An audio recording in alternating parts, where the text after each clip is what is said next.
everyone. Thanks for joining in. I can see a lot of people have joined online, so thanks for joining.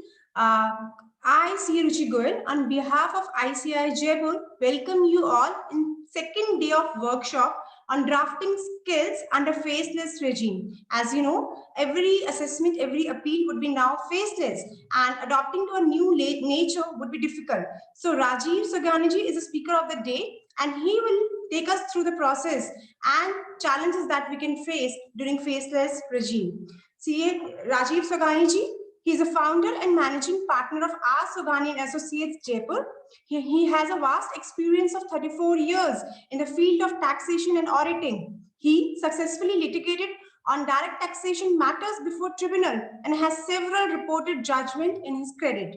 He holds the position of Secretary at Jaipur Tax Tribunal Bar.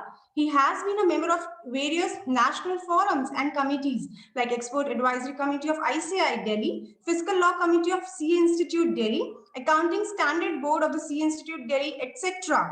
He has presented papers and contributed in various professional seminars organized by SAFA, FICCI, Fiscal Law Committee, Nagpur Academy of Direct Taxation, Peer Review Board, etc. Many more things to mention about him. So let's welcome CA Rajiv Soganiji.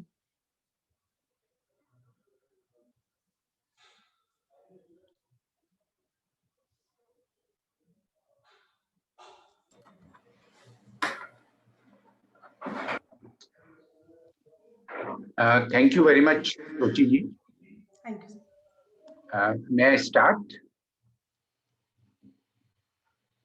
Yes, sir. Please take the legs.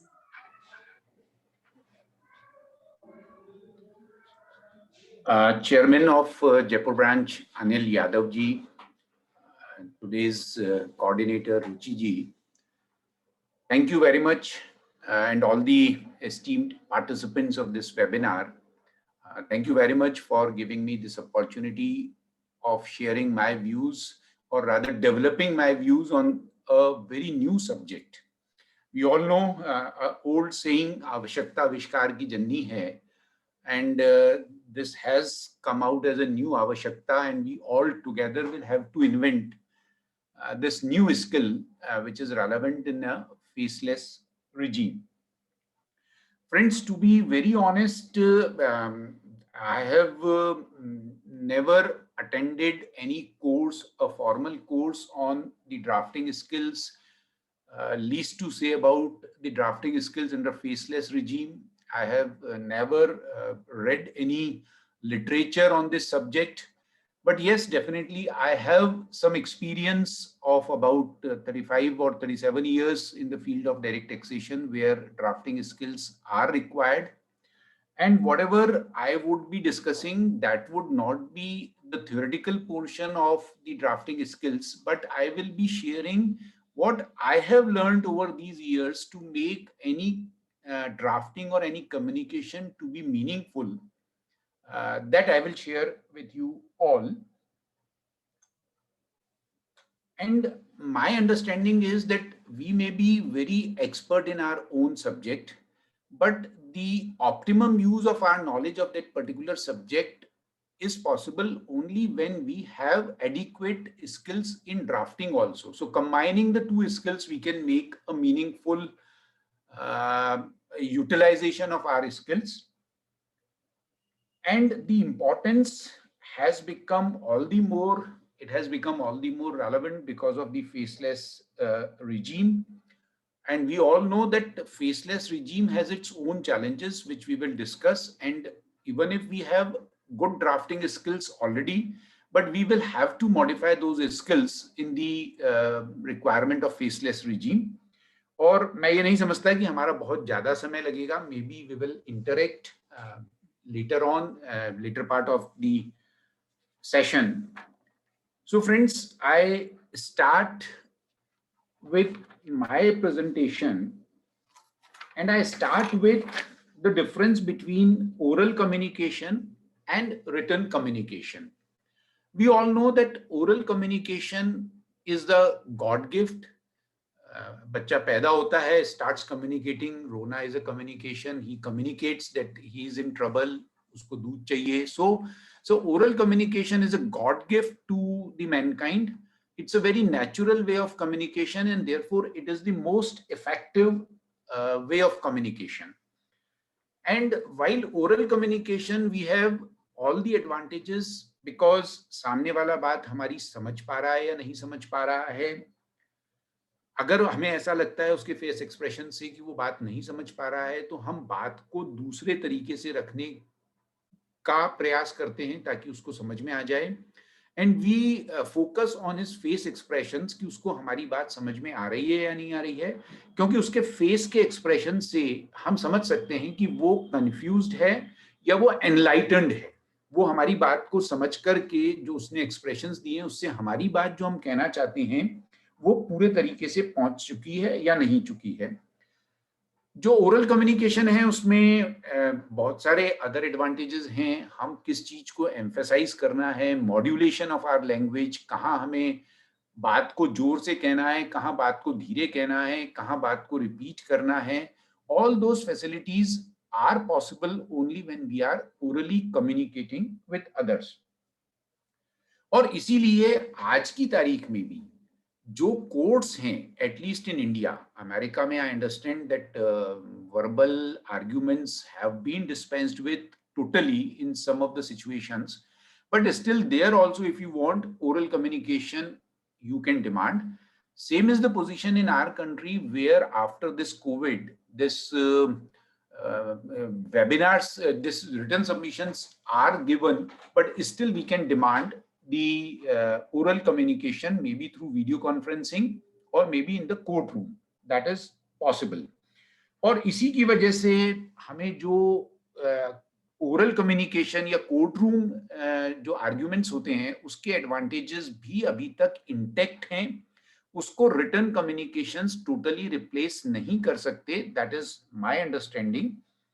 और written communications के अपने काफी कुछ limitations हैं. There are certain advantages also because oral communication may we may lack certain things, but written communication we have lot of time to think, rethink, and bring everything on record on paper. So there are certain advantages also, but written communication, the biggest disadvantage is that it is not a two-way communication. जो बात हम कर रहे हैं वो एक तरफा बात है, और उस एक तरफा बात में हम जो कुछ कह रहे हैं उसका सामने वाले पे क्या असर हो रहा है ये हम असेस नहीं कर सकते हैं. And because of this, this communication, which is a man-made communication, which is not a God gift, it is artificial and it is less effective. Because in that case, the written communication, because of the presence of both the parties, that is both the parties to any communication, there is lack of common presentation on both the parties. Therefore, it is less communicative. और जो written communication है वो एक तरह से one way है और उसकी इफेक्टिवनेस आज की तारीख में भी डाउटफुल है. Now, let us first understand what are the challenges of faceless communication. And I must make it clear that written communication does not mean faceless communication. Faceless communication is a step beyond written communication. हम आज की तारीख में भी assessing officer के सामने written communication भी लेकर के जाते हैं. हमारा रिटन सबमिशन हम लेकर के जाते हैं. आज की तारीख में भी हम सीआईटी अपील के सामने रिटन सबमिशन लेकर के जाते हैं. And we support our written submission with our oral presentation also wherever required. और असेसिंग ऑफिसर जब हमारा रिटन सबमिशन पढ़ रहा होता है और हम खामोश उसके सामने बैठे होते हैं, या सीआईटी अपील जब हमारा रिटन सबमिशन पढ़ रहा होता है और हम चुपचाप उसके सामने बैठे होते हैं, तो भी हमें मालूम रहता है कि वो हमारे रिटन कम्युनिकेशन से कितना वाकफियत रख पा रहा है, कितना वो उसको ग्रहण कर पा रहा है. That is possible. But in this faceless communication it is not only a written communication, it is also in the absence of a communicator. जो आदमी उसको पढ़ रहा है उसके सामने कम्युनिकेटर नहीं है. इसलिए जब कभी भी हम देखते हैं, आप सभी को आइडिया है कि जब कभी भी हम ओरल कम्युनिकेशन रिटन सबमिशंस लेकर के असेसिंग ऑफिसर के सामने जाते हैं या सीआईटी अपील के सामने जाते हैं, वो अंडरलाइन कुछ पोर्शंस कर रहा होता है, कुछ पोर्शंस में वो बाकी पेपर्स जो हमारी पेपर बुक है उसमें रेफर करता है, तो हम उसको सपोर्ट कर पाते हैं अगर हमें लगता है कि कुछ बात उसे समझ में नहीं आ रही है या वो भी पूछ सकता है. Now that is absolutely absent in this case. So therefore, when we say that in faceless communication, when we are speaking, that is when we are writing, the recipient, the listener is absent. That means he is not listening. So I am speaking, that is I am writing. He is not listening. And when he is listening, that is when he is reading, then I am not speaking. So it is both ways, it is one-way communication, which makes it very difficult. And because of this, the possibility जो अब तक हमारे यहाँ पर वकालत में court craft चलता है, जो भी हम चार्टर्ड अकाउंटेंट्स भी सीआईटी अपील और आईटीएटी में जाते हैं, और वहां पर भी जो कोर्ट क्राफ्ट होता है, that is the way we present our subject. वो जो हमारी स्पेसिफिक पर्सनल स्किल्स होती हैं, उन स्किल्स को एग्जिबिट करने का हमारा जो मौका है, वो इस फेसलेस कम्युनिकेशन में एब्सोल्युटली आउट है. वो हमें फेसलेस कम्युनिकेशन में नहीं मिल सकता. और एक सबसे बड़ा चैलेंज जो फेसलेस कम्युनिकेशन में है, which we all should be aware of, that is we are not aware of the personal whims and likings of the person who is reading our submission and deciding our matter, maybe as assessing officer or maybe as a CIT appeal. और ये बहुत matter करता है. जब when I say that what are the personal whims and likings, वो बहुत आज अगर हम जो हमारा ट्रेडिशनल अप्रोच थी बिफोर असेसिंग ऑफिसर्स, जब हम पर्सनली अपीयर होते थे, बिफोर सीआईटी अपील जब हम पर्सनली अपीयर होते थे, तो हमें हर एक असेसिंग ऑफिसर का बैकग्राउंड का आइडिया रहता था. हमें मालूम रहता था कि उसकी लाइकिंग क्या है, उसकी विम्स एंड फैंसीज क्या हैं, और उसके बेसिस पे हम अपने प्रेजेंटेशन को एडजस्ट कर लेते थे. और कई बार तो आप जानते हैं कि बहुत बार ऐसा होता है कि अगर मैं मुझे मालूम है कि जयपुर में एक सीआईटी अपील होते थे, and he was deeply involved in politics. So anybody going there, if starts discussing politics before discussing the appeal, he would be very happy. तो हम वो सब कुछ भी किया करते थे कि एक छोटा सा कोई करंट पॉलिटिकल डेवलपमेंट उनसे चर्चा कर ली. सभी लोग ऐसा करते थे. इसी तरह कई बार आपको लगता है कि कोई असेसिंग ऑफिसर क्रिकेट बहुत पसंद करता है डिस्कस करना, कोई गोविंद देव जी के बारे में चर्चा करना चाहता है, तो हम बाय दैट वे हम अपने कम्युनिकेशन के लिए एक जगह बना लेते थे. लेकिन अब वो सब कुछ पॉसिबल नहीं है. इसलिए फेसलेस रिजीम में जब हम अपना कम्युनिकेशन तैयार कर रहे हैं, तो हमें ये नहीं मालूम है कि उसके सुनने वाले का लीनेज किधर है. आपको मालूम है कि हर आदमी का एक पर्सनल प्रेफरेंस होता है. कोई आदमी अपनी विचारधारा से लेफ्टिस्ट हो सकता है, कोई अपनी विचारधारा से राइटिस्ट हो सकता है. तो उन सब चीजों का भी फर्क पड़ता है. और फेसलेस रिजीम में हमें नहीं मालूम है कि वो आदमी अपनी पर्सनल लाइकिंग्स कैसी रखता है. इसलिए हमें अपने कम्युनिकेशन को इतना इफेक्टिव और एलोबरेट बनाना पड़ेगा कि whatever may be his personal likings or whims, we are able to convince that particular person without knowing who the person is. That is a big challenge. आप सबको मालूम होगा कि हमारे को असेसिंग ऑफिसर आज की तारीख में जैसे मैं अभी आप लोगों से बात कर रहा हूं, and since it is one way communication, it is not as effective और I am not as comfortable as I could be when it was before the audience in person. That is a problem of a webinar.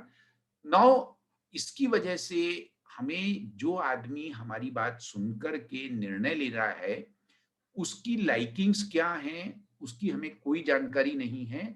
और इसलिए हमारा task और भी ज्यादा difficult है. How do we take care of this situation? I am also still not very clear. और likings का क्या फर्क पड़ता है, एक एग्जाम्पल मैं आपको देना चाहूंगा. I was listening to one presentation of a very senior advocate, Janak Dwarkadas.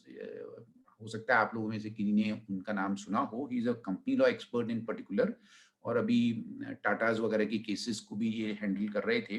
And he was giving a lecture in the organised by the bar council of the Bombay high court. और वो ये कह रहे थे कि जज को जानने से केस को प्रेजेंट करना कितना मॉडिफाई करना पड़ता है depending upon the liking of the जज, that is very important.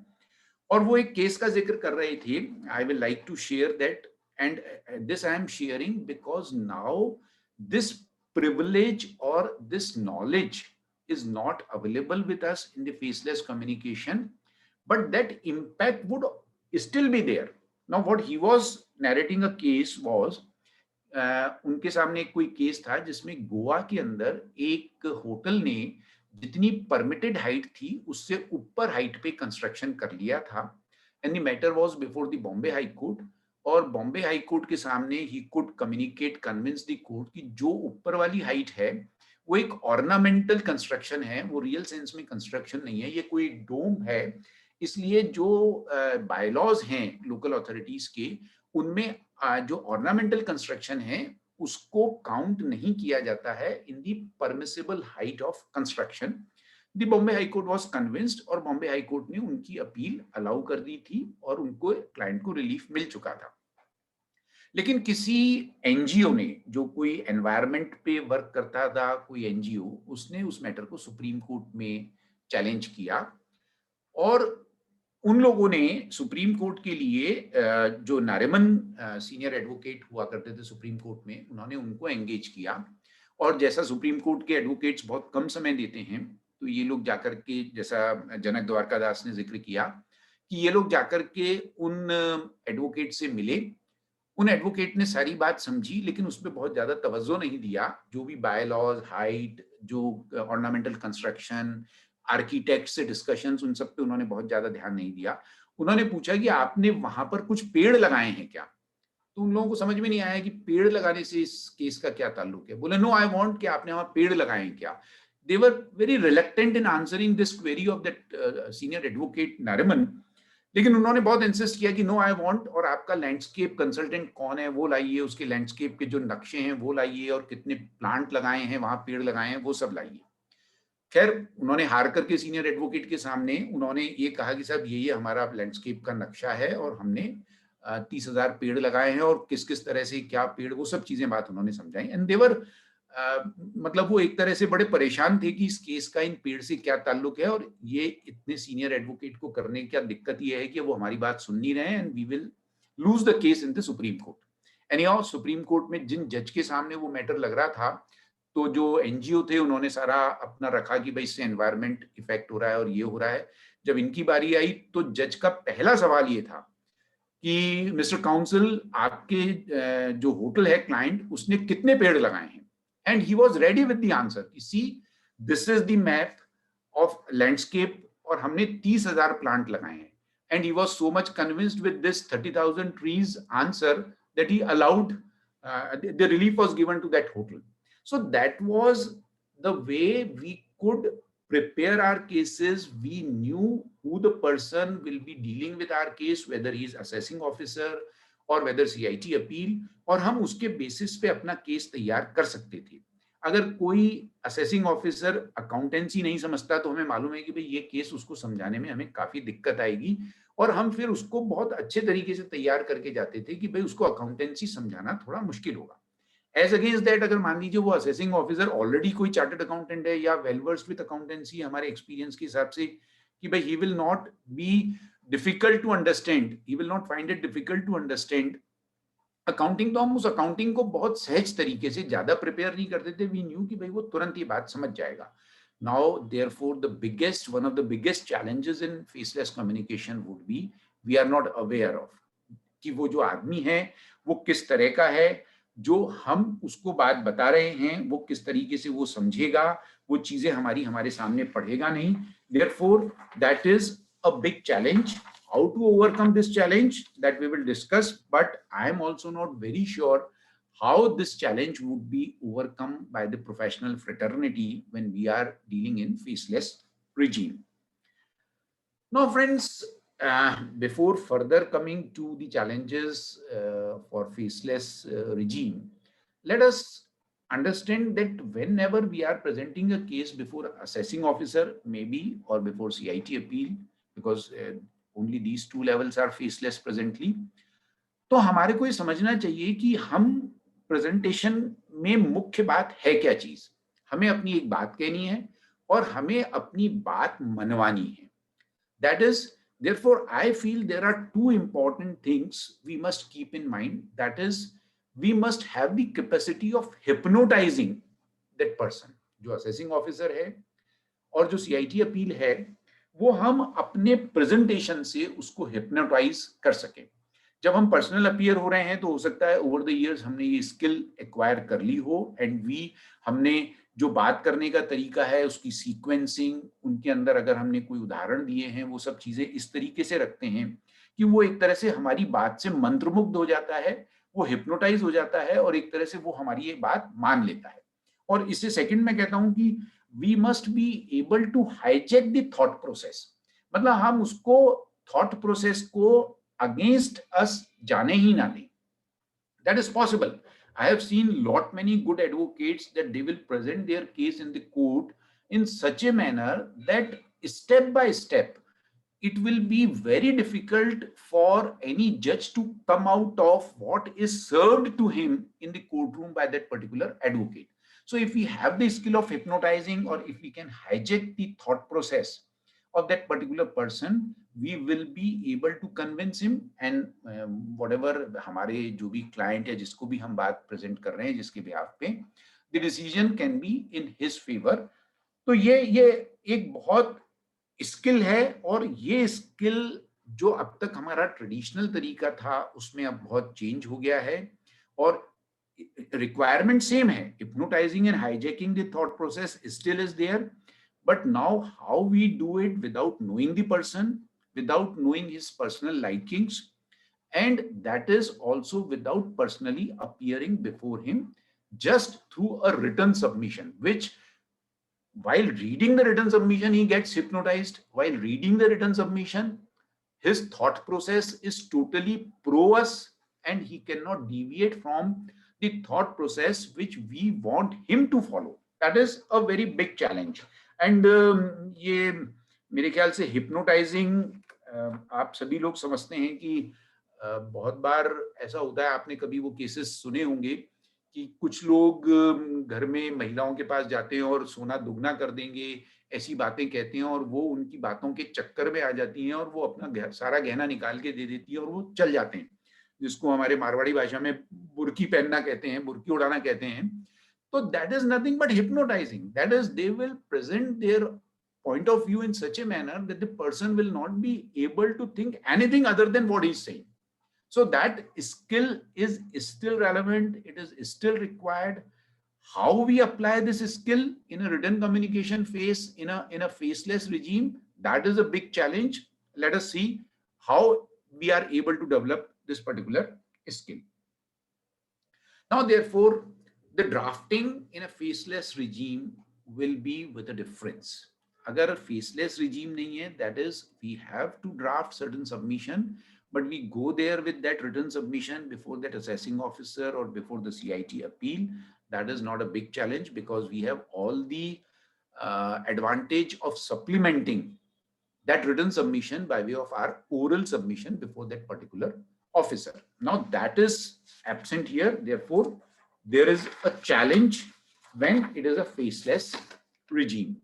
And now before coming to faceless regime challenges, हमें थोड़े से जो basics हैं drafting के, because basics of drafting would remain the same, but they will pose certain greater challenges, certain new challenges because of the faceless regime.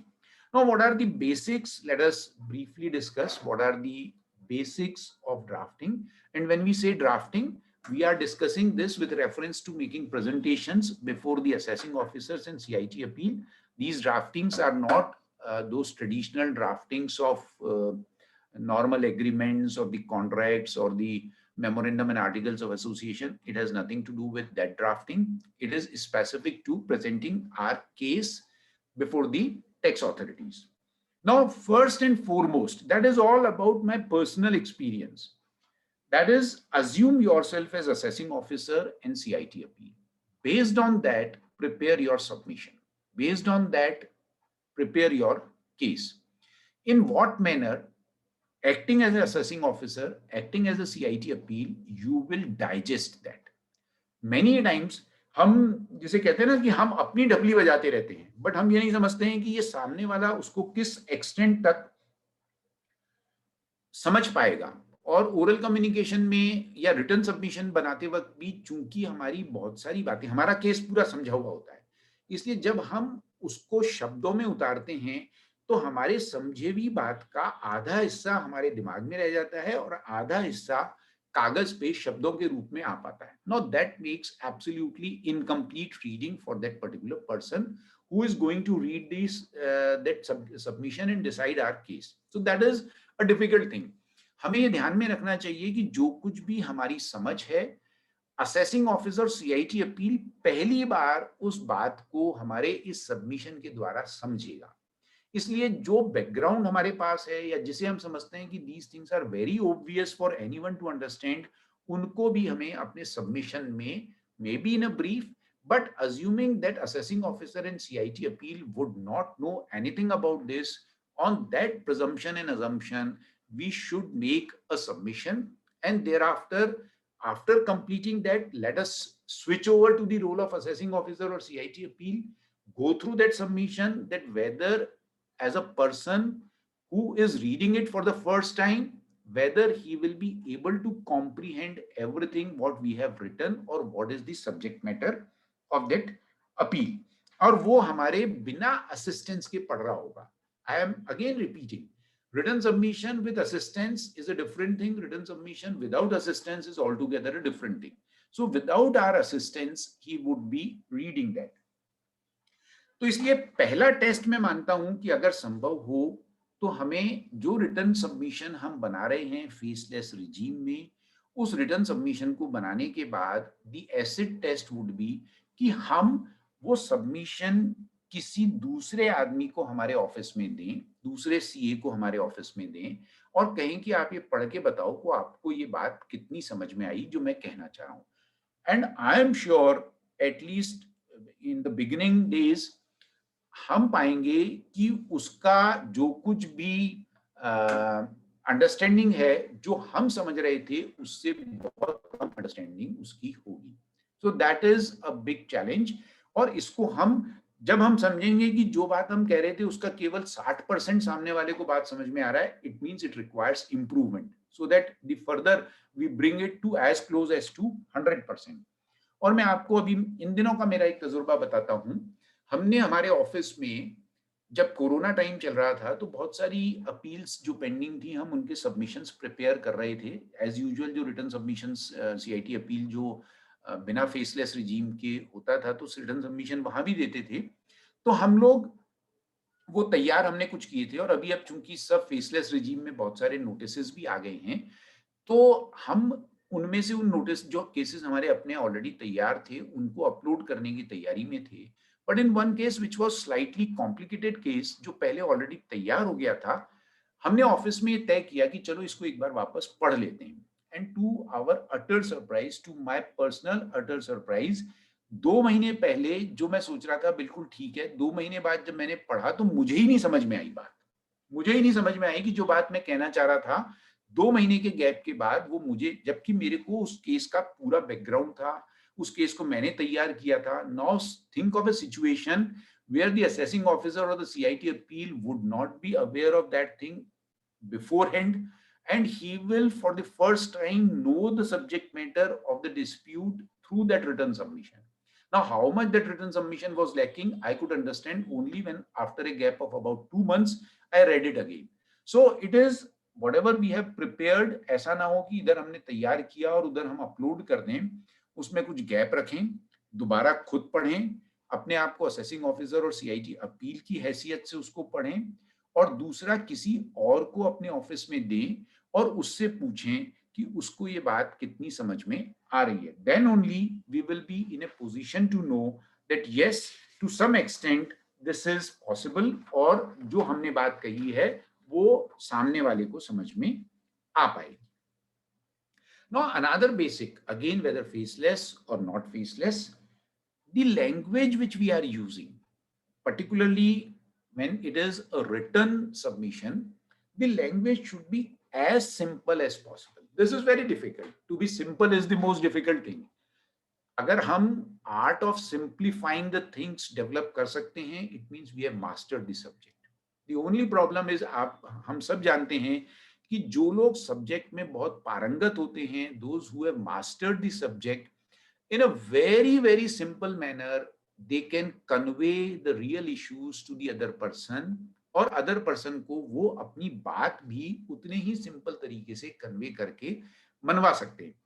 हमारी अधिकतर समस्या ये होती है कि हम सब्जेक्ट में उतनी मास्टरी नहीं कर पाते, या दूसरा हमारी एक लाइकिंग होती है कि हम बहुत भारी भरकम शब्दों का या भारी भरकम जार्गन्स का इस्तेमाल करते हैं, जिससे हमारी पर्सनल संतुष्टि तो हो सकती है, लेकिन हमारा ऑब्जेक्ट अचीव नहीं हो सकता. Therefore very simple and easy language use होनी चाहिए, और वो इस तरह से होनी चाहिए, जैसा मैंने कहा कि जिस आदमी को उस सब्जेक्ट का कुछ भी ज्ञान नहीं है, उस चीज का, उस डिस्प्यूट का, उस केस का कोई भी ज्ञान नहीं है, वो उसको तुरंत समझ में आ जाए. और उन जो भी सबमिशन हम बना रहे हैं, उसमें हमें अपने आप को बहुत ज्यादा विद्वान प्रदर्शित करने का मोह छोड़ देना चाहिए. ऐसा नहीं होना चाहिए कि हमें लगे कि बहुत विद्वान हैं हम लोग और वो सारी विद्वता उसके अंदर हम उतार दें. It should be as simple कि वो पढ़ने वाले को बड़ी रिलैक्स्ड फीलिंग दे.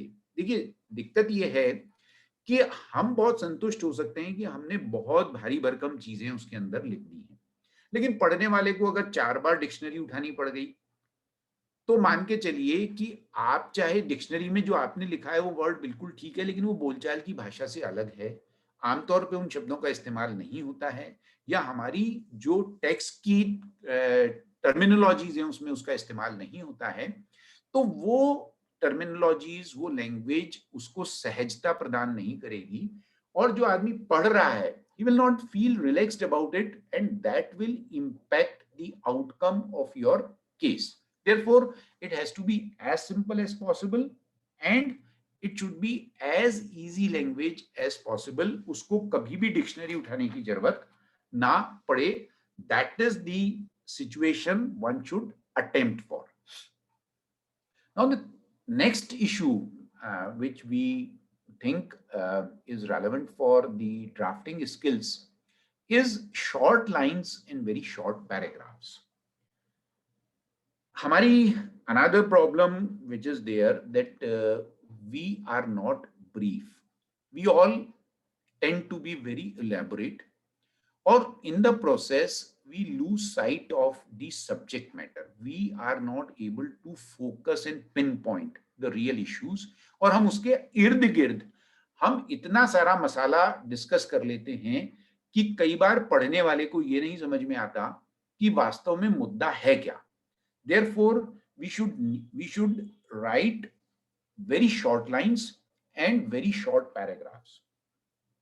और फ्रेंड्स, मैं आप सभी को ये कहना चाहूंगा कि आजकल लंबी लाइंस लिखने का जमाना नहीं है, क्योंकि आदमी की रिटेंशन पावर बहुत कम हो गई है. अगर लंबी लाइन है तो लाइन जहां से उसने शुरू की है, या पैराग्राफ जहां से शुरू किया है और जहां वो अंत करेगा, वो डिस्कनेक्ट हो चुका होगा अगर आपकी लाइन या पैराग्राफ बहुत लंबा है.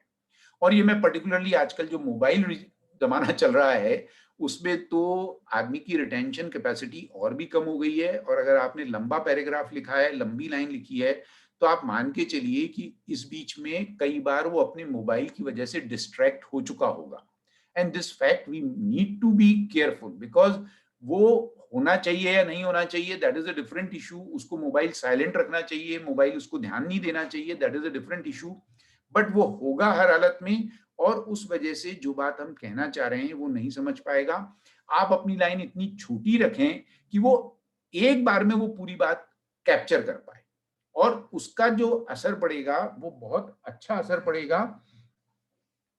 जब कभी भी हम कोई चीज ड्राफ्ट करें तो हमें उसको वापस रिविजिट करना चाहिए, और हमें सोचना चाहिए कि इनमें लाइंस को कैसे कट करके शॉर्ट किया जा सकता है, लाइंस के टुकड़े करके मोर देन वन लाइंस में कन्वर्ट किया जा सकता है.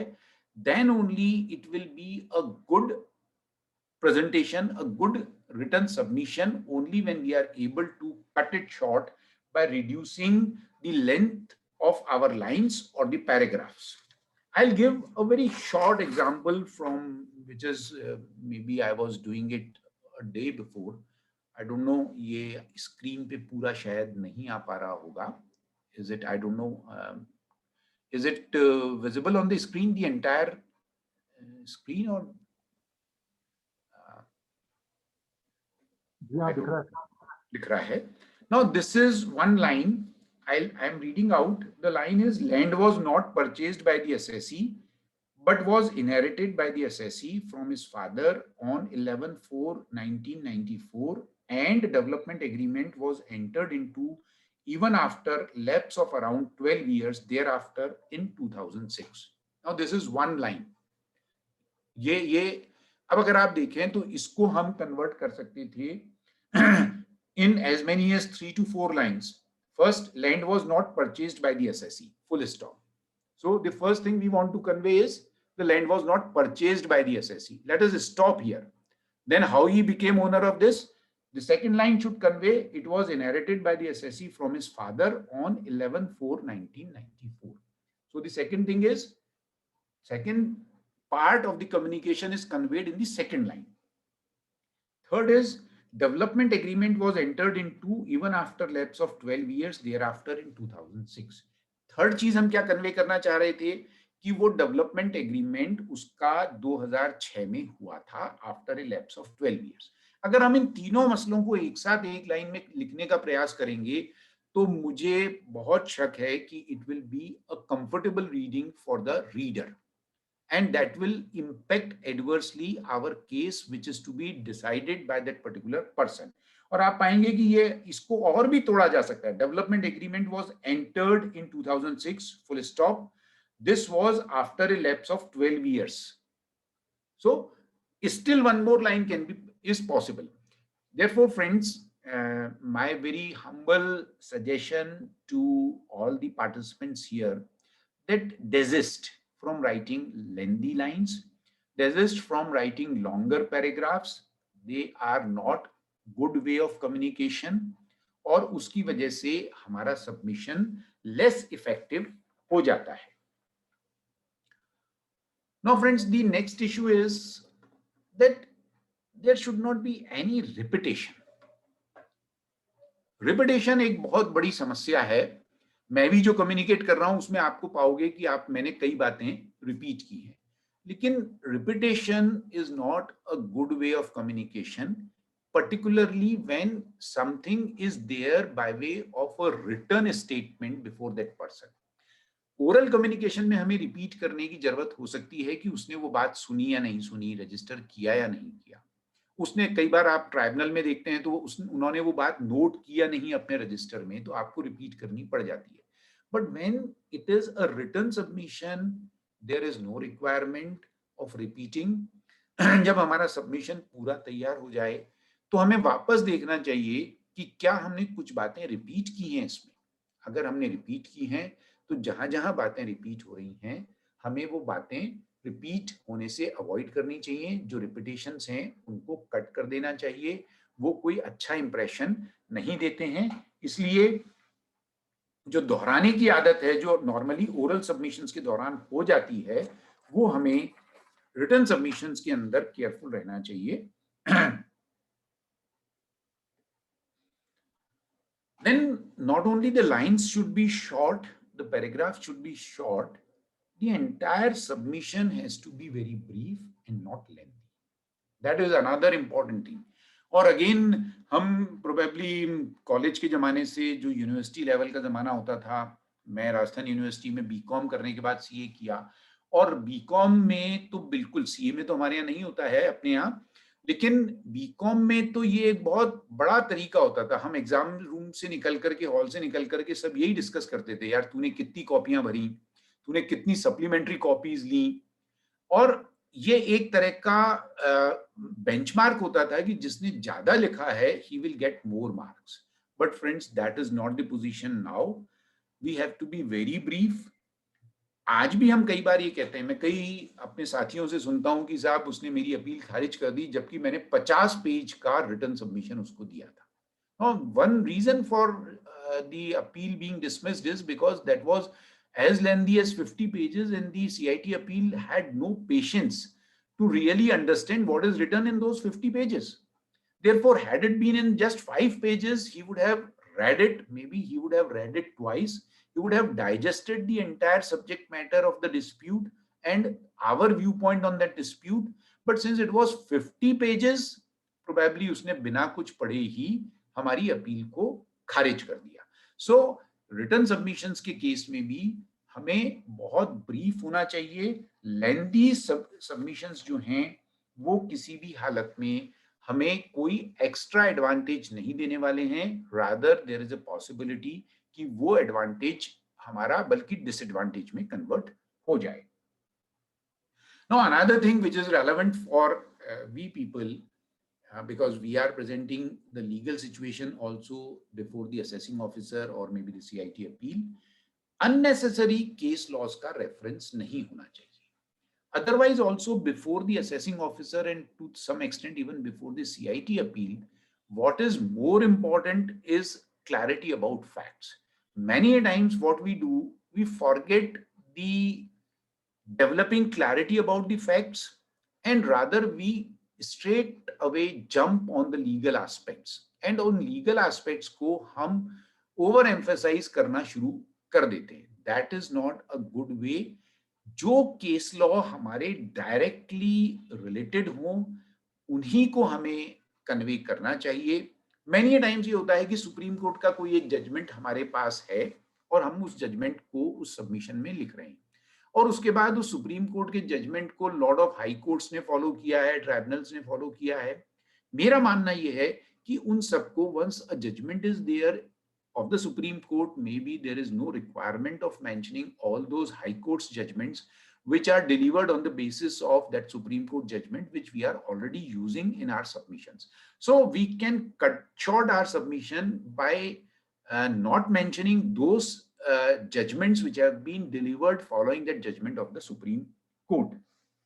So friends, that is another one important aspect of the communication or the drafting skills before the assessing officer or CIT appeal, and it is equally relevant in faceless regime also. It was relevant in pre-faceless regime also, but it is relevant in the faceless regime also. Now another thing is you need to be courteous also and respectful also. So that while we are presenting our case orally, we normally take care of very courteous and respectful before the authorities, assessing officer or the CIT appeal. But that thing should not be, means that is still relevant and required even in written submission. So use very most humbly submitted, we pray, it is requested sort of words, and that should make a pleasing reading by the officer. उसको ये मालूम होना चाहिए, जो CIT appeal है उसको मालूम होना चाहिए that the entire submission is full of respect.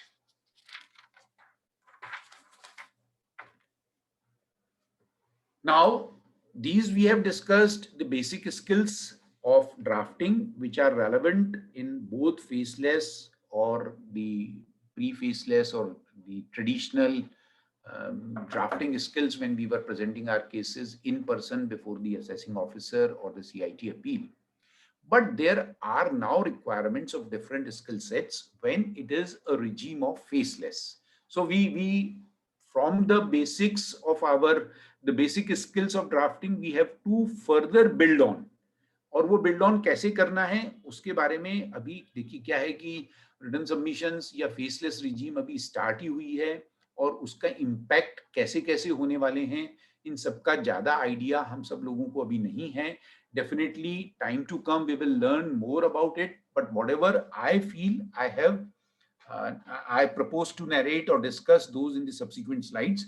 और ये मैं बात ऑलरेडी कर चुका हूं कि जो सबमिशंस हैं वो डिफरेंट हैं किसी मेमोरेंडम ऑफ अंडरस्टैंडिंग, एग्रीमेंट या memorandum of articles of association वगैरह की ड्राफ्टिंग से बड़े डिफरेंट हैं, क्योंकि हमें असेसिंग ऑफिसर के सामने या CIT अपील के सामने बड़े कॉम्प्लेक्स फैक्ट्स को एक करेक्ट पर्सपेक्टिव में प्रेजेंट करना पड़ता है in a way which is very smooth way a person can understand and digest. Now that is a challenge in written submission when we make while presenting our case of taxation before the tax authorities. Now the first thing is we need to present complex facts. बहुत complex facts होते हैं. उन complex facts के अंदर suppose for example कोई 14A का जो ये आजकल डिसअलाउंस होता है कि अगर आपने इंटरेस्ट पे किया है और उसका इन्वेस्टमेंट आपने ऐसी जहां से टैक्स एग्जम्प्ट इनकम अर्न की है, तो बड़े कॉम्प्लेक्स फैक्ट्स हो जाते हैं. उसका नेक्सस प्रूव करना पड़ता है. अगर टैक्स फ्री फंड्स अवेलेबल हैं, इंटरेस्ट फ्री फंड्स अवेलेबल हैं, तो उनका क्वांटम क्या है.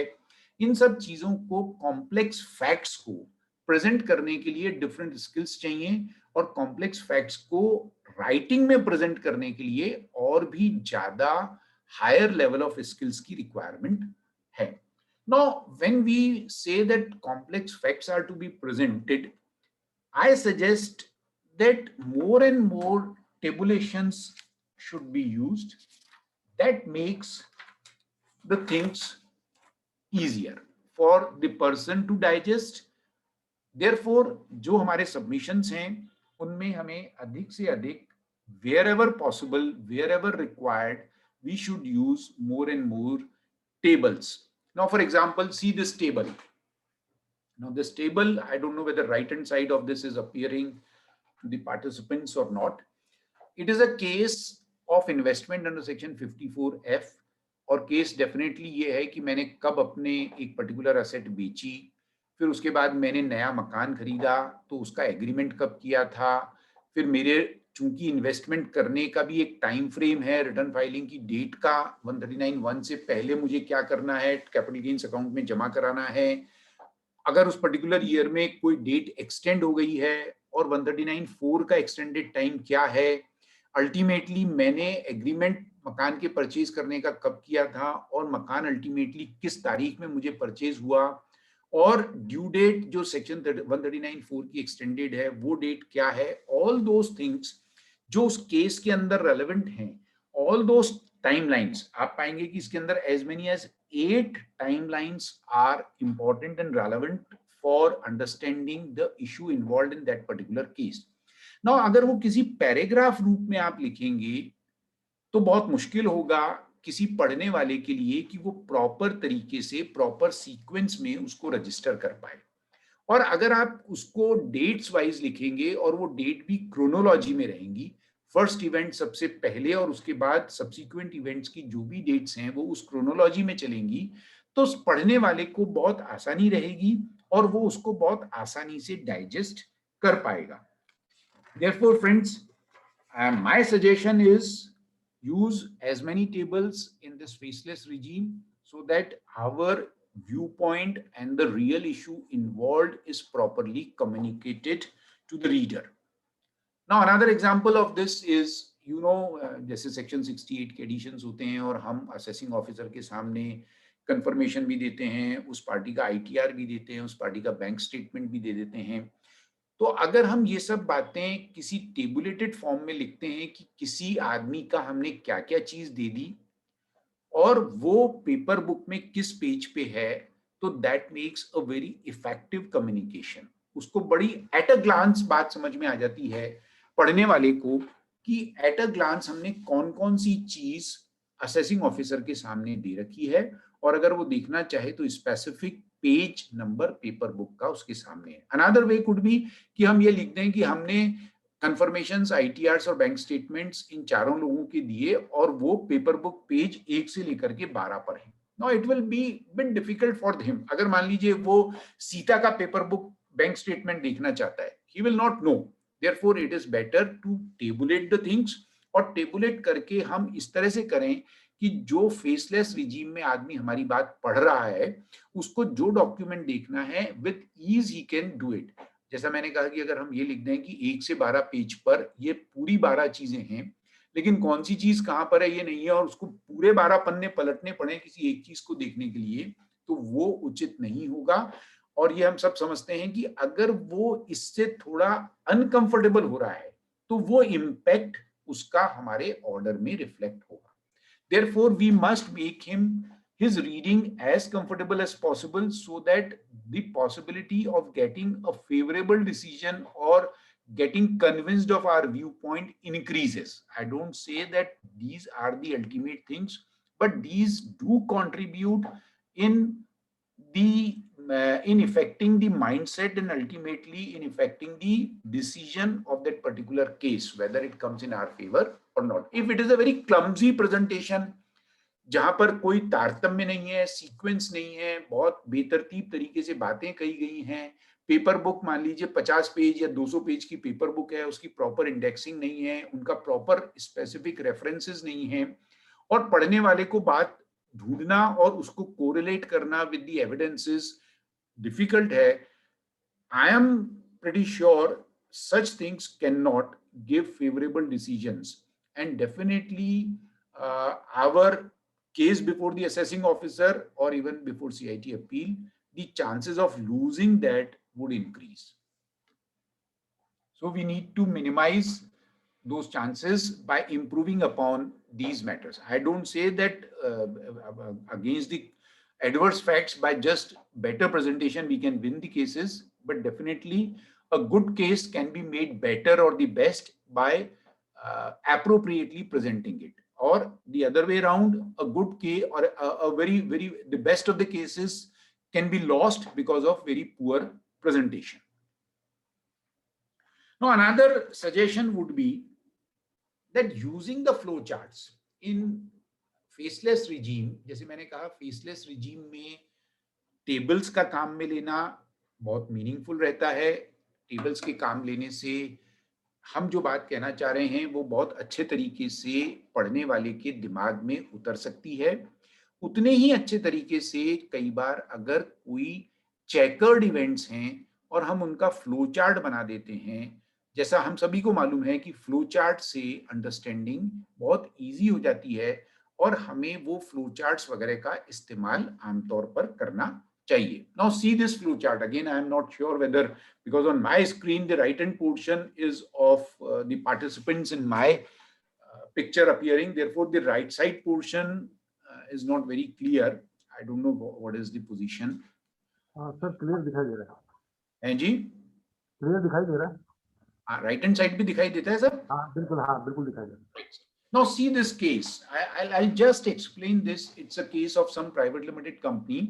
आप पाएंगे कि पहला जो राउंड है वो 143(3) का असेसमेंट हुआ. उसमें एक जॉब वर्क चार्जेस को, ये सेक्शन 10A का जो EOU का केस था वो था, तो जॉब वर्क चार्जेस EOU के लिए एलिजिबल हैं या नहीं, दैट इशू वाज देयर. तो कब वो 143(3) का असेसमेंट हुआ, उसके बाद CIT अपील का असेसमेंट ऑर्डर हुआ. CIT अपील ने क्या फाइंडिंग दी वो आपने ब्रीफ में इसमें लिखा. फिर मैटर वो ITAT बॉम्बे के सामने गया. इसके बाद ये मैटर्स केस किसी वजह से रीओपन हो गया. That became the second round.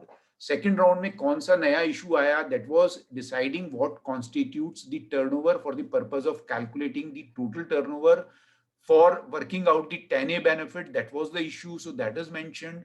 फिर CIT अपील ने उसमें क्या बात कही, that is briefly mentioned. That matter also went before ITAT. But meanwhile CIT appeal के ऑर्डर को जो अपील इफेक्ट AO ने दिया,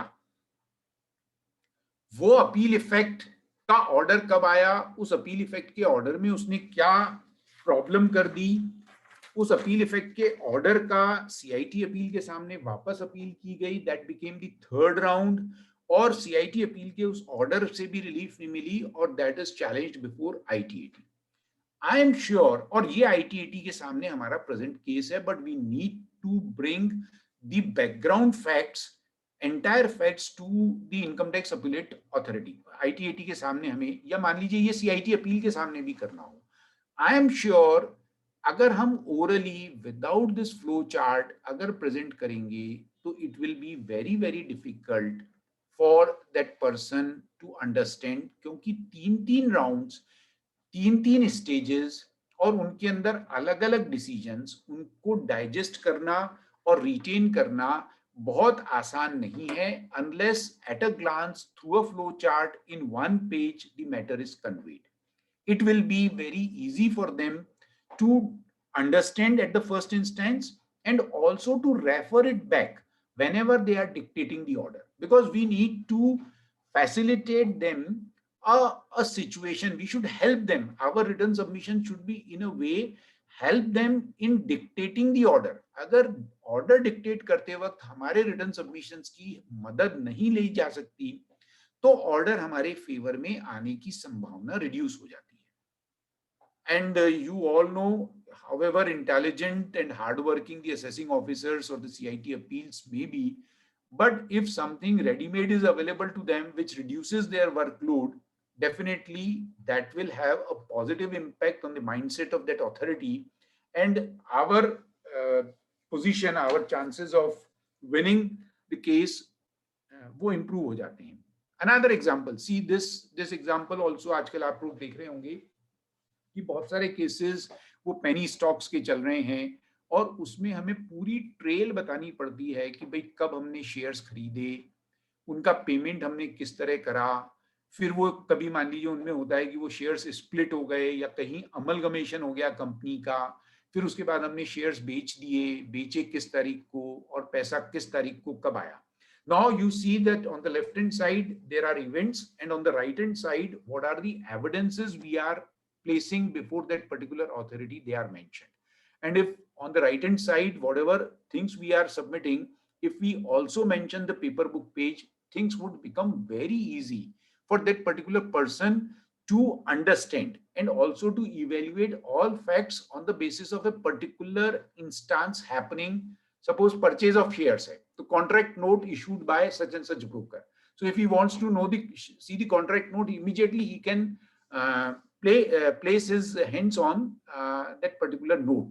So if such presentation is there in a faceless regime, क्योंकि अगर हम इन पर्सन है तो हम खोल करके बता देते हैं कि देखिए सर ये इस पेज पे है, CIT अपील के सामने भी हम पेपर बुक को खुद ही हैंडल करते हैं उसके लिए भी, और एक एक पेज खोल करके CIT अपील को हम बता सकते हैं. But that is not the position possible when it is a faceless regime. Therefore we have to be very careful. We make the reading as smooth as possible, and if it is smooth, our purpose is served. The decision of course will be influenced to some extent in our favor.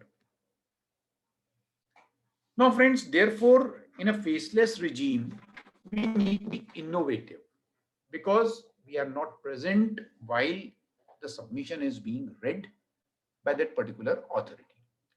Now innovation, what innovations should be there? अभी ये बहुत early stage है, आपको और मुझे भी ज़्यादा idea नहीं है. There would be lot of innovations.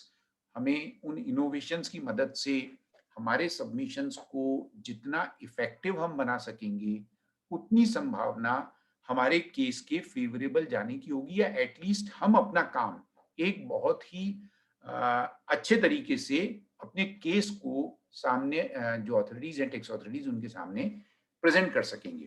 Now in this innovation, at least in my office, I may not be very proficient in these IT tools, but definitely in my office these days these IT tools are being used.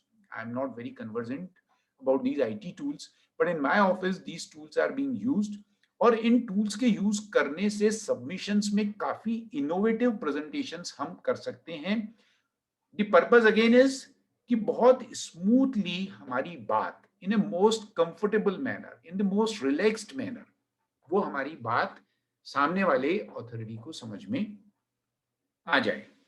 और probably शायद एक example भी मैंने इसमें, yes this is one example. ये case एक ऐसा है जिसमें राइट हैंड साइड पे आप देख रहे हैं कि कोई बयान लिए गए हैं, और लेफ्ट हैंड साइड में आप देख रहे हैं कि कोई पर्ची जो सर्वे के दौरान मिली थी. तो बयान लेते वक्त उन्होंने गलती से या दबाव देकर के जो फ्रेट का अमाउंट था वो 350 रुपए लिखवाया था, और लेफ्ट हैंड साइड पे जो पर्ची मिली थी वो 75 रुपए भाड़ा उसमें लिखा हुआ था. इसका मतलब यह है कि जब मेरे बयान लिए गए थे तो मुझ पे दबाव देकर के 75 रुपए की चीज को 350 रुपए लिखवा लिया गया. Now the point is when these two papers are there, suppose there will be lot of loose papers. मैं specific reference कर दूंगा कि suppose loose paper number 68 पे भाड़ा 75 रुपए लिखा हुआ है, जबकि जो मेरे बयान है और बयानों का पेज नंबर सपोज 48 है, उसके प्रश्न संख्या 13 पे भाड़ा 350 रुपए लिखा हुआ है। अगर ये मैं लिख दूंगा और उसके बाद नीचे उसी पेज पे मैंने ये भी मेंशन कर दिया, तो देयर इज ए पॉसिबिलिटी कि उसको पेपर बुक के रेलेवेंट पेजेस की जरूरत ही ना पड़े, जरूरत भी पड़े तो वहां पर उसकी नजर तुरंत उस चीज पे, जिस बात को हम कहना चाह रहे हैं, उस पर पड़ जाए।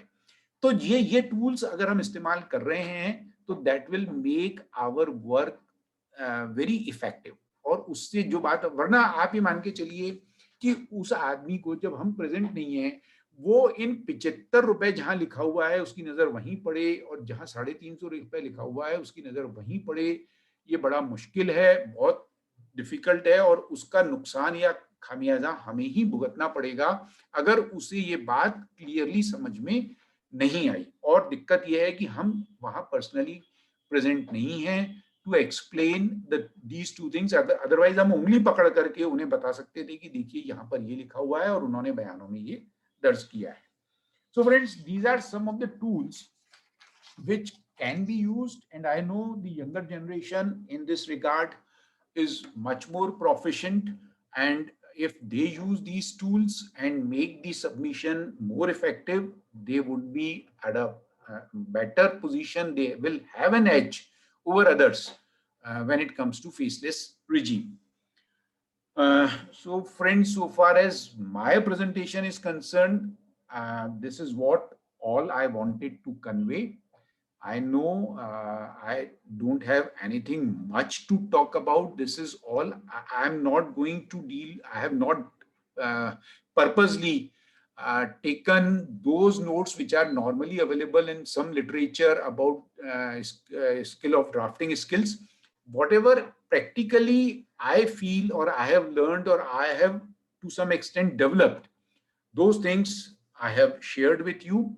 If you have any questions in this regard, I can answer, and I'm sure that this subject, particularly what skills particularly are needed in faceless regime, is a developing subject.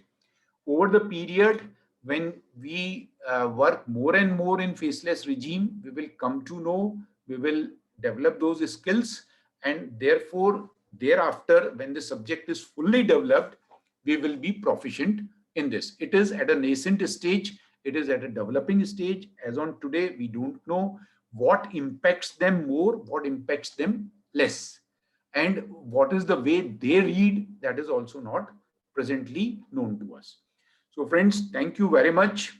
Ruchi ji, that is all from my side.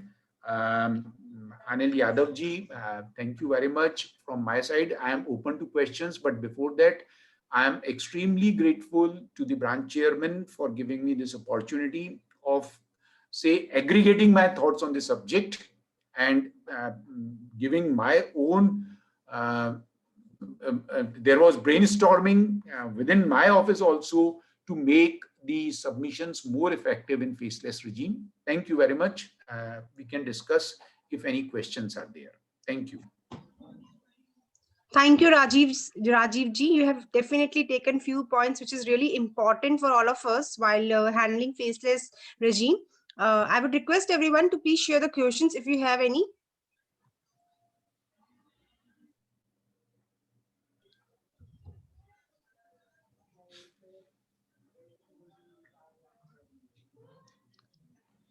Anybody having any question?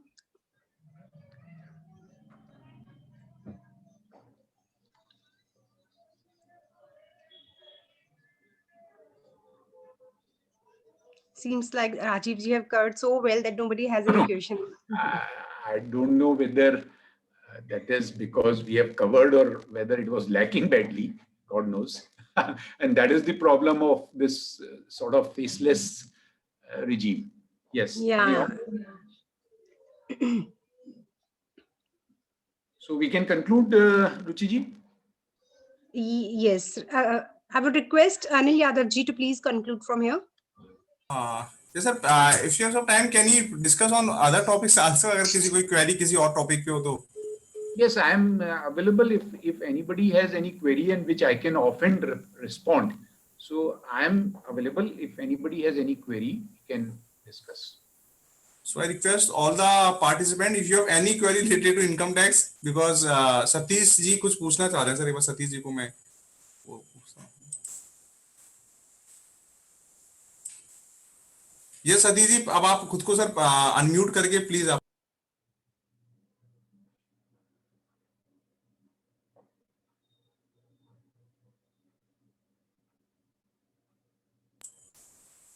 Satish ji.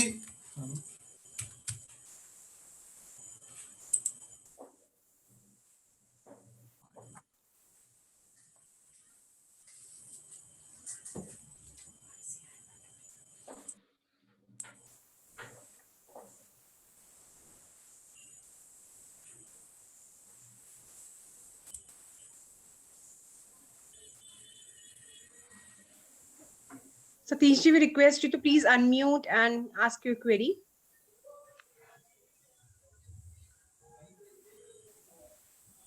I think Satish ji problem है technically.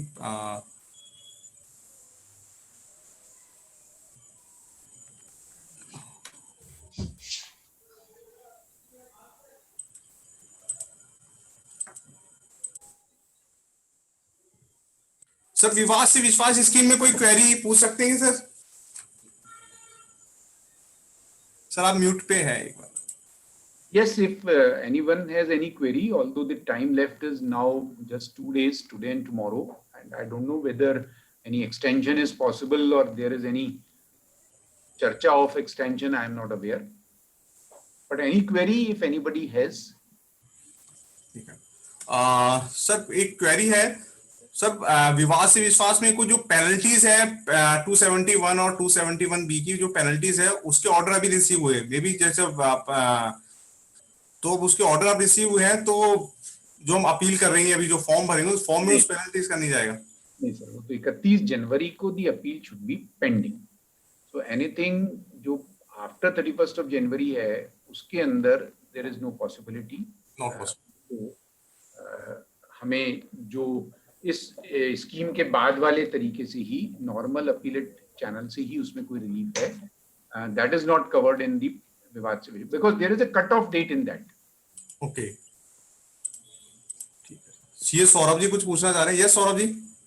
Sir हमारे जो faceless का जो timeline है उसमें काफी कम वक्त दिया जा रहा है रिप्लाई करने के लिए, लेकिन जैसे अपन नॉर्मल सिनेरियोस थे उनमें थोड़ा ज्यादा टाइम दिया जाता था, तो काफी कम वक्त दिया जा रहा है. आजकल हमारे पे गवर्नमेंट काफी तेजी से वार कर रहा है, समझ के बाहर जा रहा है.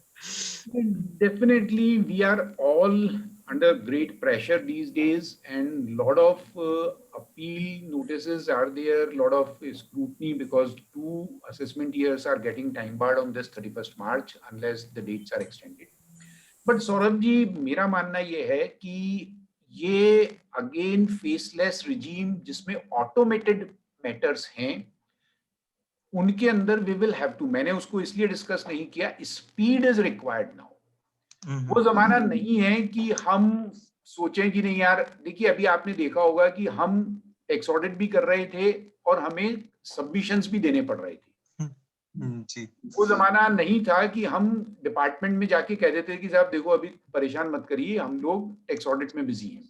और डिपार्टमेंट भी मान जाता था क्योंकि उन्हें मालूम था कि यार ये सब लोग टैक्स ऑडिट में बिजी हैं. इवन अपीलेट स्टेज पे कमिश्नर अपील्स के यहाँ पर भी ये रहता था कि अरे नहीं, हमें मालूम है आप लोग अभी बिजी होंगे तो कोई बात नहीं. और वो अपना वर्क भी उस हिसाब से रख लेते थे कि ओके आखिरी के 5-7 दिन हम एक्सपेक्ट नहीं कर रहे हैं कि चार्टर्ड अकाउंटेंट्स आएंगे. But now the things have changed, it is all automated. There they know, उनके यहाँ भी जवाबदेही है. एक पर्टिकुलर डेट उन्होंने हमें दे दी तो वो रिकॉर्ड पे है, वहां पर फेस किसी का नहीं चल सकता.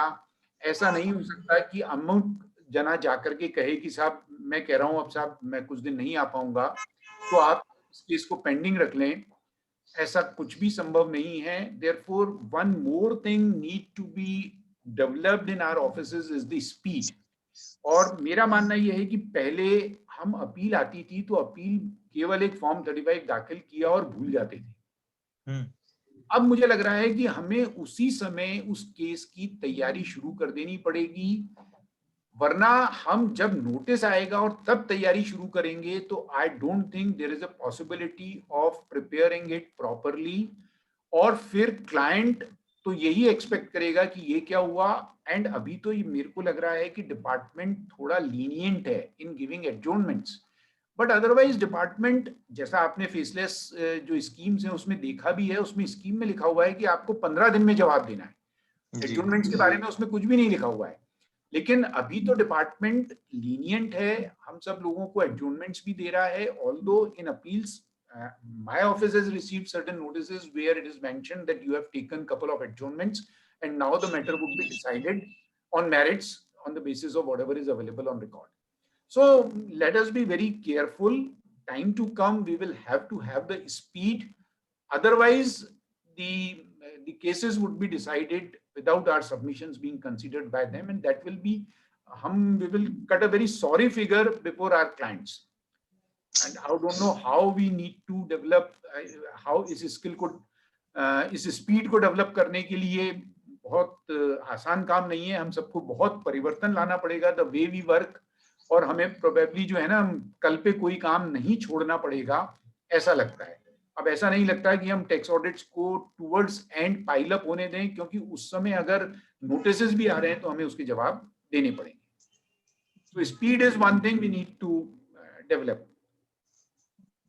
बिल्कुल राजीव जी, एकदम सही बात बोली आपने। एक्चुअली ये सब अपने को कुछ सेशंस वगैरह स्पीड अप के लिए भी अपने को आईसीआई में कुछ डालने चाहिए, काफी चीजें इनकलकेट।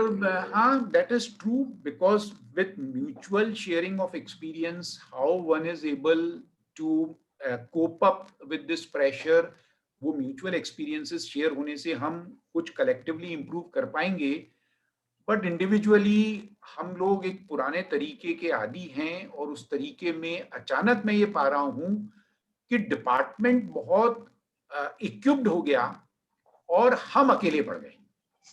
ये आज का जमाना था कि चार्टर्ड अकाउंटेंट्स जो जानते थे, असेसिंग ऑफिसर कुछ नहीं समझ पाते थे बेचारे, और हम हमेशा नॉलेज में उनसे, चीजों में उनसे ऊपर महसूस करते थे, टेक्नोलॉजी में हम उनसे ऊपर महसूस करते थे। Now the things have changed, these are reversed. अब जहां तक असेसमेंट और अपील दोनों का मामला है, उनके पास एक टीम ऑफ एक्सपर्ट्स अवेलेबल है, उनके पास डेटा बैंक अवेलेबल है, उनके पास केस लॉस की नॉलेज अवेलेबल है, स्पेसिफिक एक्सपर्ट्स अवेलेबल हैं उनके पास। तो things are going to be difficult for professionals unless we also upgrade our skills. जी, और उनका डेटा शेयरिंग जो अभी सारे चल रहा है, उससे और ज्यादा खतरनाक हो चुकी है सिचुएशन। बिल्कुल, देखिए अभी जिस हिसाब से आर्टिफिशियल इंटेलिजेंस का इस्तेमाल डिपार्टमेंट कर रहा है, ये तो अभी बहुत अर्ली स्टेज है। I am suspecting it to be used in a very ruthless manner against the assessees, और असेसीज को और हम लोगों को पता भी नहीं है कि डिपार्टमेंट जो वो उनका एक इनसाइट प्रोजेक्ट है, उसके तहत उन्होंने बहुत लंबा खर्चा डेटा माइनिंग, आर्टिफिशियल इंटेलिजेंस और जो एक कॉमन प्लेटफॉर्म से डेटा कलेक्ट कर रहे हैं, उसका इम्पैक्ट असेसीज को अभी मालूम नहीं है। Very soon we will have that impact and the pain. उसका असर बहुत जल्दी, और उसका प्रोफेशन पे भी असर बहुत जल्दी आने वाला है। जी सर, जी sir, thank you sir, thanks a lot. अरे sir, thank you. P Saraswat ji कुछ पूछना चाह रहे हैं? Arish Sharma, unmute. Hello, Sogani sir. Yes sir. Hello, आप बोलें सरस्वत जी। हाँ सोगानी सर, मेरा ये कहना था, एडिशनल ग्राउंड्स अभी रेज करने का कोई मैकेनिज्म है? नहीं, अभी कोई स्पेसिफिक मैकेनिज्म नहीं है, लेकिन एडिशनल ग्राउंड्स रेज किए जा सकते हैं। और एडिशनल ग्राउंड्स की हमें एप्लीकेशन जो सेक्शन 250 के हिसाब से है, वो एप्लीकेशन ऑनलाइन दायर करनी होगी, और उन स्कीम्स के अंदर वो एडिशनल ग्राउंड अगर एडमिट हो सकते हैं तो हो जाएंगे। इसलिए कोई नया चेंज नहीं है उसमें, because the law remains same. We have all the right to raise additional ground, and on that basis those additional grounds कोई स्पेसिफिक प्रोसीजर प्रिस्क्राइब्ड नहीं है। जो ई प्रोसीडिंग सबमिशन का जो पोर्टल है, उसी पे अपन एडिशनल ग्राउंड रेज करें? Absolutely, additional ground, additional evidences, जी सर। सेम मैनर में हम जो भी अर्लियर लॉ है उसको फॉलो करते हुए इसी पोर्टल पे वो फाइल कर सकते हैं। सर दूसरा, एडजॉर्नमेंट अपन उस पर डालते हैं पर उनका कोई एक्नॉलेजमेंट या कंफर्मेशन नहीं आता, तो अपन को कैसे मालूम पड़ेगा कि अपना एडजॉर्नमेंट मिल गया है? अब ये देखिए, अभी तक तो जो है उसका कहना बहुत मुश्किल है, लेकिन जो अभी तक का एक्सपीरियंस है उसके हिसाब से एडजॉर्नमेंट्स मिल रहे हैं। जी सर। लेकिन ये अपने को जरूर डिपार्टमेंट से करना पड़ेगा कि very quickly they should convey that what is the next state, because without knowing that for couple of days अपने को 5, 7, 10 दिन तक पता नहीं चलता है, that is a problem. So that is lacking in the system presently. That date is not known, and that makes the things very uncertain. But again, the point is we cannot expect longer adjournments. Therefore, even if the date is not known, what is expected from us to prepare that case as early as possible, and without knowing the date, if the submission is ready, we can upload that. That is very important. कई बार ऐसा पुराने जमाने में ऐसा होता था कि अगर हमारे को कोई पर्टिकुलर, सपोज उन्होंने कहा कि 6 तारीख को आ जाइए फरवरी में, और हम 6 तारीख को ही बाहर जा रहे हैं या 6 तारीख को हम कहीं और बिजी हैं, तो बड़ी मुश्किल होती थी. अब बहुत आसान काम है, हम 5 को तैयार कर दें, अपलोड कर दें, 6 को बाहर हैं तो भी हम अपलोड कर सकते हैं. तो things that way to a great extent have come to our advantage. वहां जाकर के बैठना नहीं पड़ता, वेट नहीं करना पड़ता. वो सब चीजें to a great extent will facilitate increased efficiency, and increased efficiency means we will be able to handle more work and more revenues. Thank you.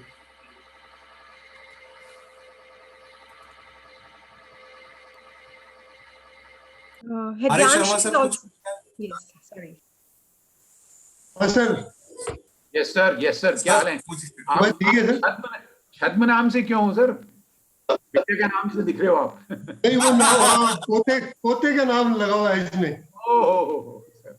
because he uses अच्छा, मैं ये कह रहा था सर कि लिमिटेड स्क्रूटनी के case में कि केस डिपॉजिट का इश्यू है केवल, और एंड ही इज आस्किंग कि एंटायर टेली डेटा भेज दीजिए. तो ऐसे ऐसे नोटिस आ रहे हैं कि अब बड़ी मुश्किल हो जाती है कि टेली डेटा सारे भेज दो तो वो क्या है, he will do something mining और फिर कोई नई चीज लेके आएगा और वो लिमिटेड से अनलिमिटेड हो जाएगा. सर देखिए, मेरा मानना ये है कि हमें एक उन्हें रिक्वेस्ट लेटर देनी चाहिए that the case is for limited scrutiny and there is a procedure for converting a limited scrutiny into full-fledged scrutiny. If you have taken approval for converting it into a full scrutiny, then these details we will be submitting. But without that, whatever is relevant, that is submitted. So ये हमें letter लिखना चाहिए. और मुझे ऐसा लग रहा है कि ये कई केसेस में मैंने भी ऑब्जर्व किया है. I am still not sure whether they have taken the permission और नॉट. और अब चूंकि जुरिस्डिक्शन कैसे होगा, किससे परमिशन लेंगे, मुझे भी नहीं मालूम है. क्योंकि पहले तो मान लीजिए जयपुर का एओ है तो चीफ कमिश्नर से परमिशन लेता था. अब ये कॉन्करेंट हो गया. हाँ, वो किससे परमिशन लेते हैं. लेकिन this is happening in limited scrutiny also. They are asking lot many details which are not relevant or related to that specific matter for which the case is picked up. But we must write a letter that we understand it is picked up for limited scrutiny and the details are not relevant for that particular matter. क्योंकि आपने कहा ना कि humble और respectful भी होना चाहिए, तो वो क्या है कि उसको लिखेंगे तो वो फिर पूछेगा ही वो. तो अब इसका बैलेंसिंग तो करना पड़ेगा, क्योंकि we can not expose the client to full fledged scrutiny and there may be lot of things hidden in that tally data. और अगर वो समर्पित कर दिया तो कुछ और नया प्रॉब्लम हो सकती है. So it is always we have to balance the courtesy with our rights और the damage it can inflict on us. So that balancing act is required. दूसरा क्या है सर कि ये जो नोटिसेज आ रहे हैं, ये न तो आजकल अलर्ट आ रहे हैं, न कोई ईमेल पे पता चल रहा है. कोई ईमेल में क्या स्पैम में भी चली जाती है, जंक में चली जाती है. अब ये बड़ी टेक्निकलिटी होगी कि क्लाइंट इतना एजुकेटेड नहीं, उसको इतना टाइम भी नहीं कि वो अपनी ईमेल चेक करे. अपनी ईमेल अपन डर रहे हैं कि दे नहीं रहे हैं, क्योंकि आजकल वो ईमेल अपना दे के रजिस्ट्रेशन कराओ और कराओ, तो वो जीएसटी में इनमें कई समस्याएं हो रही है. तो वो उनका ईमेल, किसी के ईमेल नहीं होता तो ईमेल बना देते हैं. अब बना देते हैं तो वो देखता नहीं है। अब अपना स्टाफ कब तक उसको रोज चेक करे, क्योंकि वो स्टूडेंट की केसेस को चेक करना और उनकी डेट आ गई या निकल गई बड़ा मुश्किल काम हो रहा है। इसको कैसे मैनेज करें? अब ये बहुत मुश्किल है। वन वे इज कि हम अपने ऑफिसेज में एक अलग मेल आईडी फॉर अपील, अलग mail ID for assessment create करें। और मेरा अंडरस्टैंडिंग ये है कि for this appeal and assessment के लिए अगर हमने कोई सेपरेट मेल आईडी क्रिएट कर लिया, जो सब अपील फाइल करते वक्त वो मेल आईडी दिया और असेसमेंट के लिए भी वो मेल आईडी दिया, तो उनकी वजह से हमें जो जीएसटी में आप जिन प्रॉब्लम्स का जिक्र कर रहे हो, मेरा मानना है कि वो प्रॉब्लम्स उन केसेस में नहीं आएगी when we have a common email ID for all our clients for assessment or appeal stage. So that is one solution I think, because clients के भरोसे रह करके वो तो अगर लेट भी आया है मतलब एक दिन पहले भी आएगा तो फिर समस्या अपने सिर हो जाएगी, और वो 4 दिन बाद भी आया है तो समस्या अपने ही सिर होगी। तो मेरा मानना है कि प्रोबेबली ये अपने जैसे ऑफिसेस को ये करना पड़ेगा, जो अपन स्मॉल एंड मीडियम प्रैक्टिशनर्स हैं उन्हें ऐसा लगता है कि ये करना पड़ेगा, so that we get the information, और फिर चाहे हम क्लाइंट को कम्युनिकेट करें, बट हमारे ऊपर क्लाइंट के पार्ट पे लैप्स होने की वजह से जो एक्स्ट्रा बर्डन आ जाता है वो अवॉइड कर सकें। और वैसे इसमें सर अपने वर्किंग आवर्स बहुत एक्सपेंड हो गए। अब तो आप 7 बजे सुबह, रात को 10 बजे घर जाके भी कभी भी yes yes, that is wonderful, that is कर वंडरफुल। सकते हो अपलोडिंग जो है, तो इसलिए कन्वीनियंस भी खूब हो गई, बहुत फ्लेक्सिबिलिटी हो गई, बहुत कन्वीनियंस हो गई। और केवल और केवल नुकसान ये है कि व्यक्तिगत रूप से प्रेजेंट होकर जितना इफेक्टिवली कन्वे किया जा सकता है वो नहीं हो पा रहा है। लेकिन सर देखिए, मैं ये कह सकता हूँ कि उस व्यक्तिगत रूप से प्रेजेंट करने का भी क्या फायदा हो लेता था आप और हम जानते हैं। हाँ हाँ, और हरेसमेंट नहीं हो रहा था, बिल्कुल नहीं हो रहा सर। तो इसलिए आपको को बिठाए रखते हैं। और अभी तक जितने ऑर्डर्स असेसमेंट के आ रहे हैं, I am satisfied in my office. Probably the normal feel and feedback is that the cases जो एडिशंस हो रहे हैं वो ऐसे नहीं हो रहे हैं जो नॉर्मली नहीं, मैंने भी देखे सर, अच्छे असेसमेंट आ रहे हैं। बिल्कुल अच्छे असेसमेंट्स आ रहे हैं। तो let us hope things would be for better. Quality अब तो क्वालिटी ओरिएंटेड आएंगे सर। बिल्कुल, absolutely right. Thank you sir. Right sir, thank you.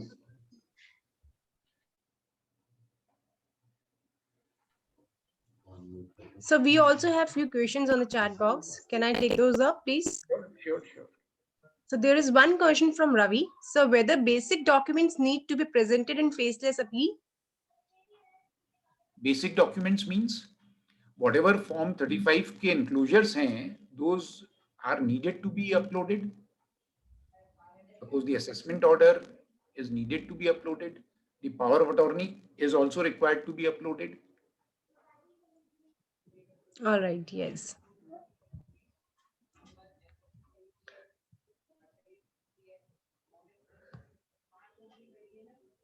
Any other questions? Can anybody want to know anything else?